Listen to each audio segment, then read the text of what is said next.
The shuttle descended like a steel insect, stirring crimson dust as it hovered above the landing platform.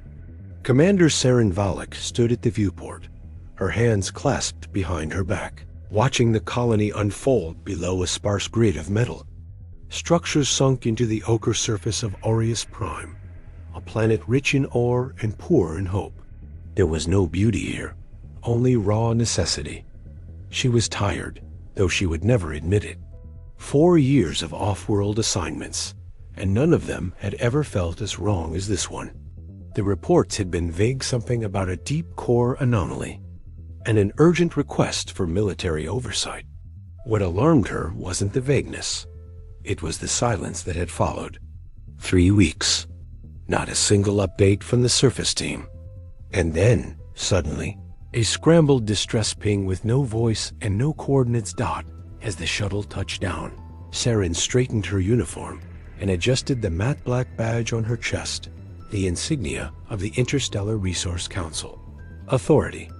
On every mining planet from Orion to Tellus. She hated the weight it carried. She hated even more the fact that people listened to her only because of it. The ramp hissed open heat, and silence greeted her no welcome party. No officials. Not even a security unit. She stepped onto the platform, her boots pressing into the iron-rich dirt. The sky above was burnt orange, fractured by thin streams of light from the twin suns. An unsettling quiet blanketed the colony, as if the buildings themselves were holding their breath. "Commander Valec," a voice crackled from her wrist unit. "This is Overseer Kren. Docking logs show you've landed." "Correct. Your reception." "Team seems absent," she replied calmly. There was a pause. "You'll understand when we meet," Kren said. "Follow the blue path markers to sublevel D, and Commander bring a weapon." Serin's jaw tightened. She walked alone through the narrow corridors of the colony, guided by flickering blue lights embedded in the walls. Signs of neglect were everywhere. Rust-stained pipes, lights hanging from loose cables, supply crates abandoned mid-transport. But what troubled her most was the sheer absence of sound. No footsteps. No machines. No voices. As she descended into sub-level D, she began to hear something. It was faint, but rhythmic, like a heartbeat, slowed to an inhuman pace.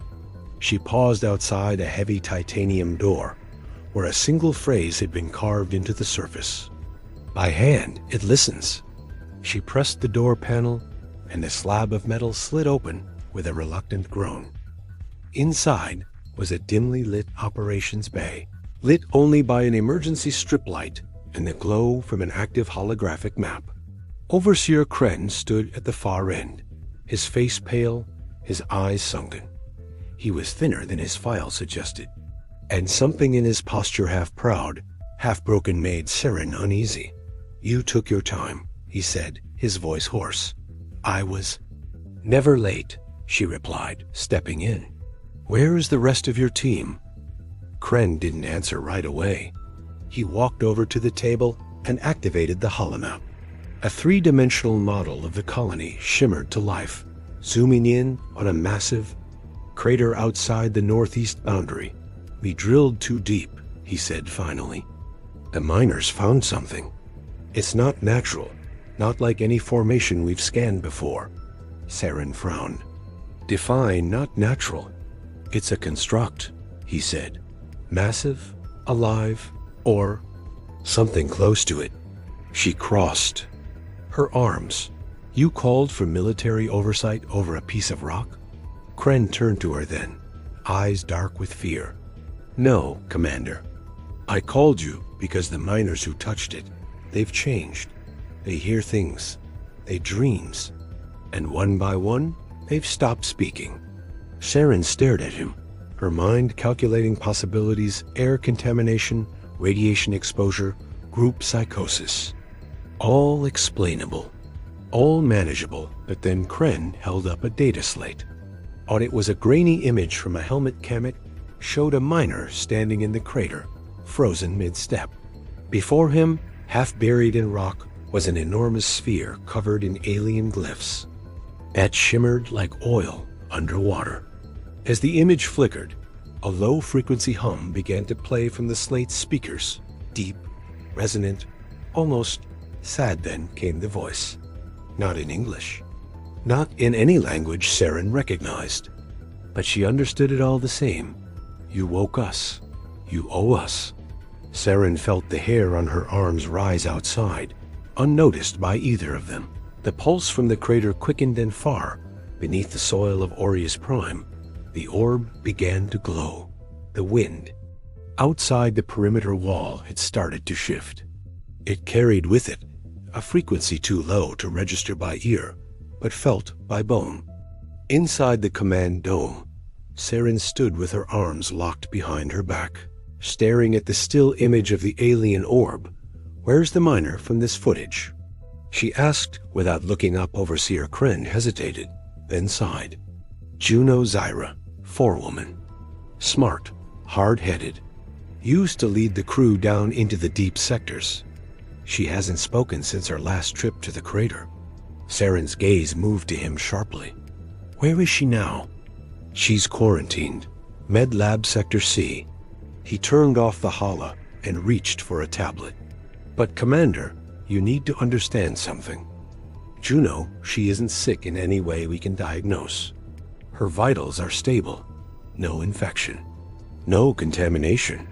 But she looks at you like she's seen something beyond death. Serin took the tablet without a word and marched out, her footsteps heavy and precise. As she moved deeper into the compound, automated doors opened with reluctant sighs, revealing a facility caught in slow decay. Medical Sector C smelled of old iodine and rust. The hall was empty. She approached a glass isolation room. Juno was sitting. There she was, seated cross-legged on the floor, eyes open but unfocused. Her dark hair hung in damp curls around her face. Her uniform was still smeared with dust from the dig site.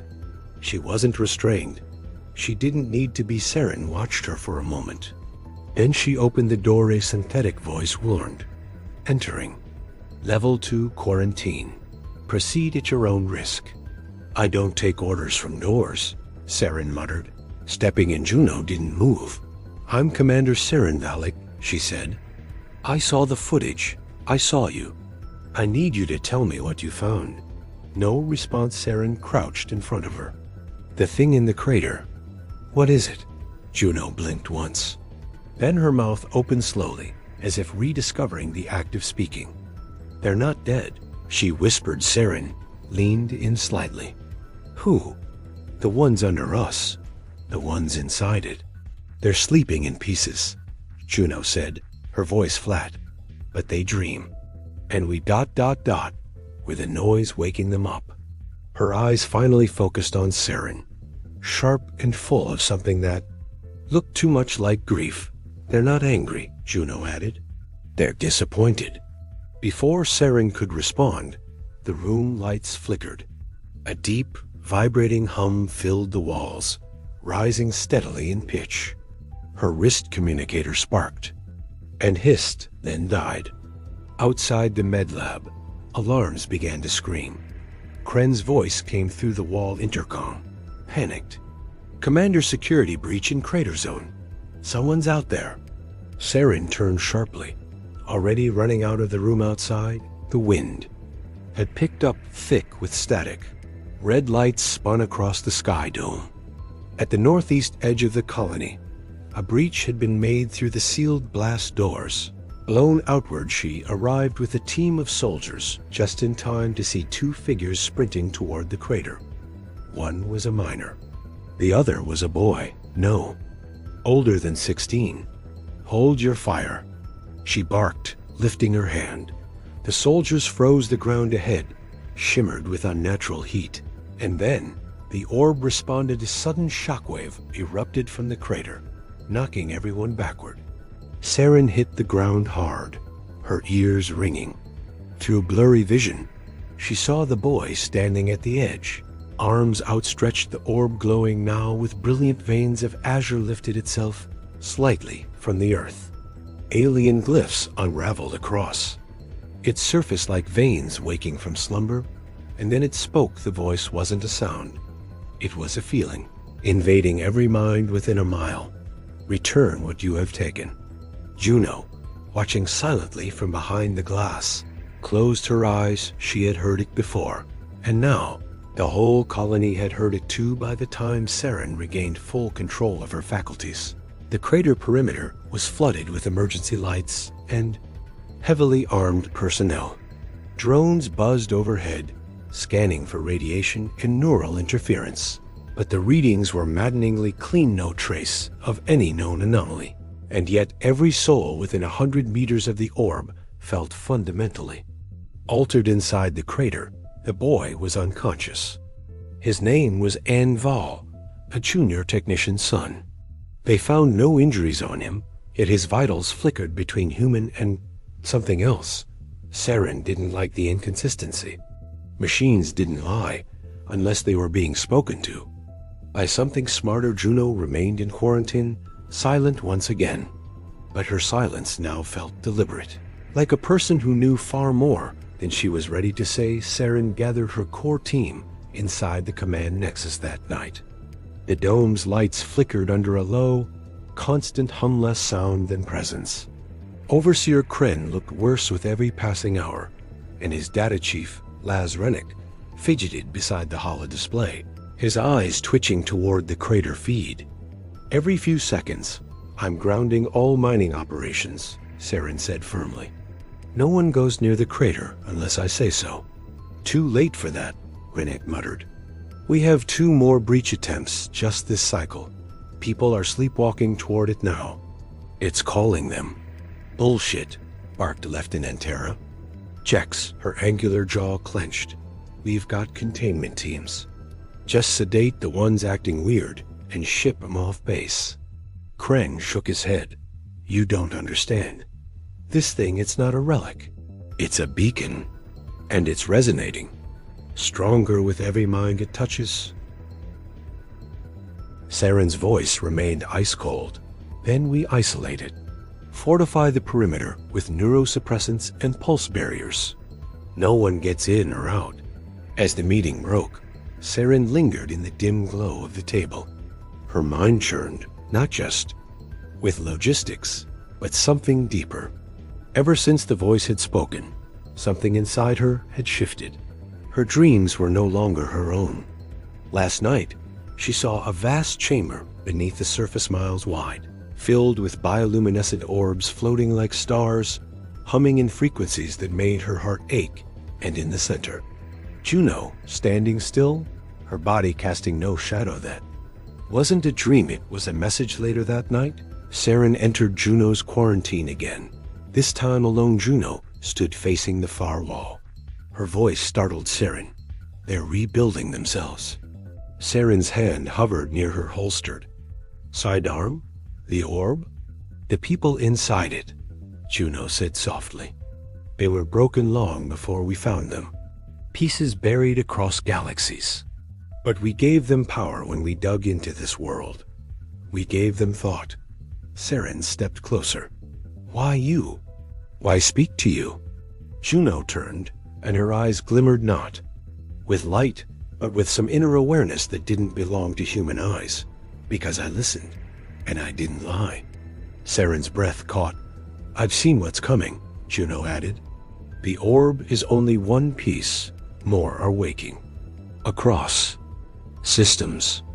This isn't a war yet. It's a trial. Behind her, the quarantine door slammed open. Lieutenant Jex stormed in, holding up a communicator. Her face was pale with rage. Commander, we've got a problem. Major Malik Drain's dropship just docked. Without clearance. He says he's here under direct orders from Earth Command. Serin stiffened. That's not possible. There's no communication window for another week. He claims he got through, and he's not alone. Serin didn't respond immediately. She glanced once more at Juno, who gave her a look that wasn't fear, but pity. You need to decide now, Commander, Juno whispered. Because Drain, he's already made his choice. Serin stood on the docking platform, as the steel hull of dropship Halberd exhaled its hydraulic hiss, revealing the man she hadn't seen in 5 years. Major Malik Drain walked down the ramp with the confidence of a soldier who never lost a battle and the arrogance of a man who didn't believe he ever could. He was taller now, broader in the shoulders, his uniform reinforced with carbon thread, plating that shimmered faintly in the red light of Aurius Prime's dusk. He was not alone. Behind him marched a squad of 6 soldiers in black armor, bearing no insignia. Not Council, not Earthfleet.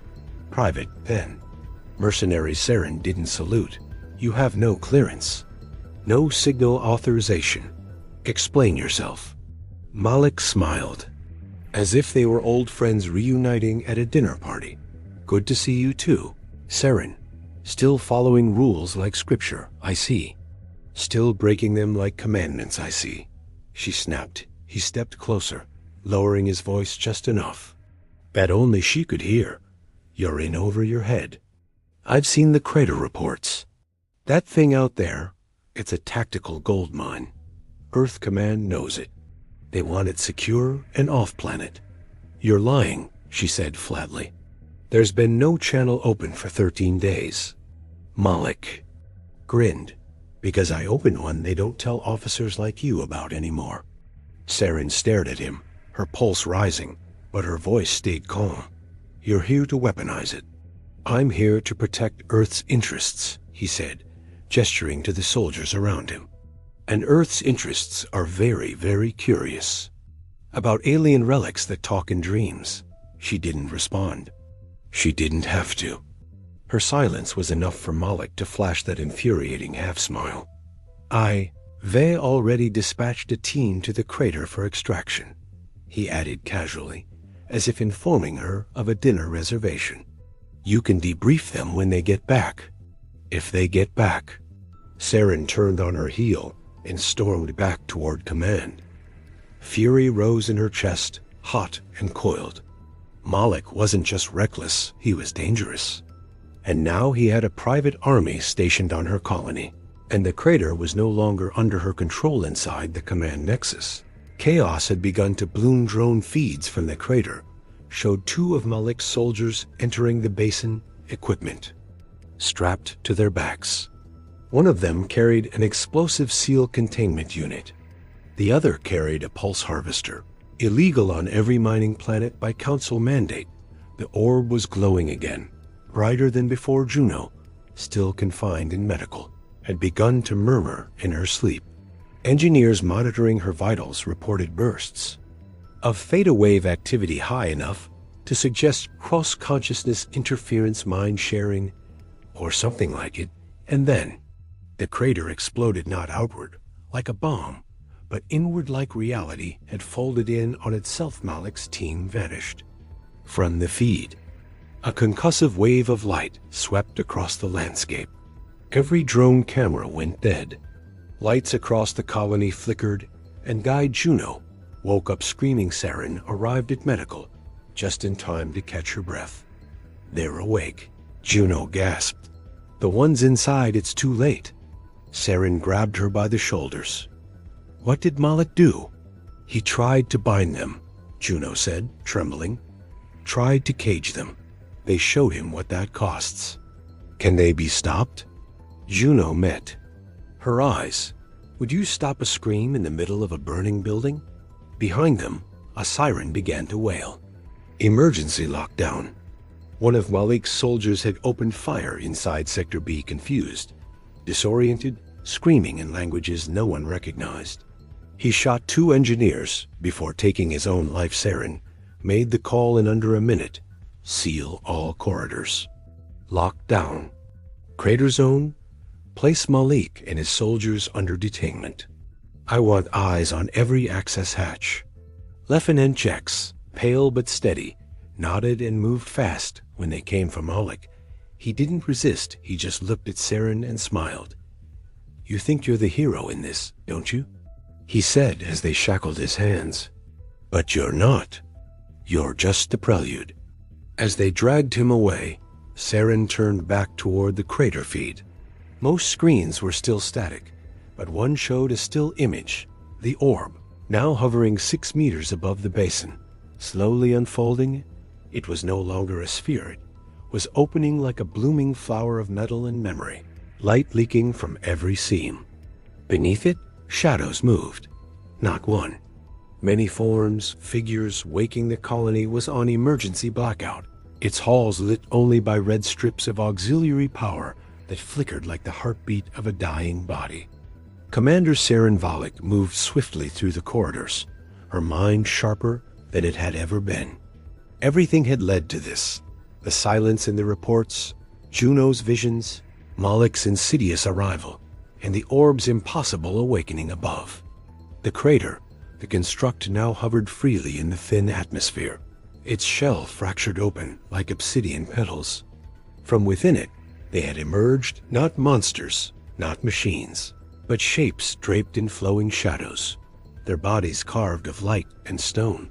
They didn't walk so much as glide, like echoes of something once alive and still unfinished. They didn't attack. They simply watched the soldiers stationed at the edge of the blast perimeter had dropped their weapons and knelt without command. Every one of them heard the voice, not with their ears, but in their memories. It didn't speak in orders or threats. It spoke in guilt, in sorrow, in ancient disappointment. You built your world upon the ruins of ours. Inside the command dome, Juno stood facing the main screen. Her hands were trembling, not from fear, but from clarity.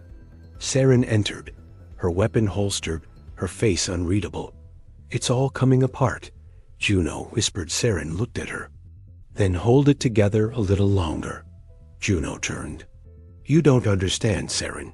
They're not angry because we woke them. They're angry because we forgot them. They buried themselves to protect us from them. And now we've torn that silence open. Then how do we stop it?" Serin asked. "Tell me what they want." Juno paused. Her eyes softened. "They want what every grieving parent wants ... an answer." A tremor ran through the base. Lights cut again. The orb pulsed like a slow, dying star. Malek Drain, locked inside the holding cell, began to scream, not in pain, but in awe. The last thing the guard saw before his body collapsed was him reaching upward with a smile. "They've forgiven me," he whispered. Then his heart stopped outside. The largest of the alien figures floated toward the colony gate. It paused at the threshold, as if waiting. Serin stepped out alone to meet it, whined, tugged at her coat. Her boots pressed into the dirt, once scorched by drills. Now sacred, the alien's form shimmered with impossible symmetry, constantly folding and unfolding itself in slow, graceful waves. Its voice, when it spoke, was like being spoken to by an entire choir of memories. "You carry the burden. You must decide." Serin didn't flinch. "Then speak plainly. We are not vengeance. We are warning. And you are not the first to awaken what should rest." She breathed in. "Then let us be the last." The figure drifted closer, raising a hand that wasn't quite a hand, just light, shaped by sorrow. It pressed something into her palm. A sphere of black crystal, pulsing faintly. "This will close the fracture. But it must be given, not used. A life willingly offered." Serin looked down at the sphere. Juno stepped out beside her. "I'll do it," Juno said quietly. "They chose me from the beginning. They spoke to me. I can end this." Serin stared at her, this woman who had lived with knowledge too big for one mind. She thought of all the choices they had made, the lives lost, the silence broken. "No," Serin said. She looked back at the alien. "You want understanding? Then you'll get it. But it comes at a price we pay together." And with that, she crushed the crystal against her own chest light, swallowed her instantly. Juno screamed her name. The orb shrieked, not in rage, but in release. Its form convulsed, collapsed inward, and vanished in a final burst of cascading starlight. Figures faded, One by one, like memories let go, and in the crater's hollow center, where the orb once pulsed, a single red flower now bloomed from the soil. Juno stood in the silence, her heart breaking, her mind no longer burdened with voices. Colony began to stir again. People woke. Lights returned. The noise of machines resumed, but gentler now, slower, as if the planet itself were exhaling. Commander Serin Valec's body was never found, but sometimes at night, when the wind is quiet and the stars hang low, Juno hears her, voice soft, steady, and watching. We were warned. We were forgiven. Now we must remember